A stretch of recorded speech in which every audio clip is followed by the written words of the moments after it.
The thing, Mars rotates once about every 24 hours.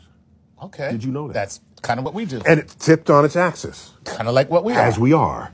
It has polar ice caps. So do we. As we do. And on its surface, there's all this evidence that it once had running water, meandering riverbeds, bone dry today. Right. Hey, we're headed there too.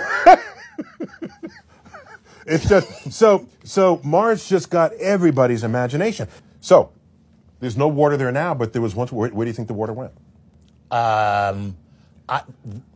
Underground? Well, we don't really know. Oh, okay. No, but we think underground. Oh, thank God. No, I was just guessing, like, wildly.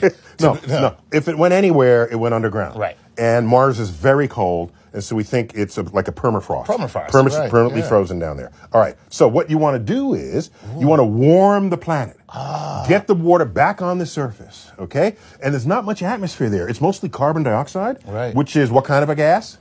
Greenhouse? A greenhouse gas. But it's only 1% the thickness of our atmosphere. So even though it's almost entirely CO2, it's not thick enough to trap the heat coming from the Martian surface that got there from the sun. Right. So that's how that works. Sunlight comes in, which is mostly visible light. Correct. It's absorbed by the soils. Right.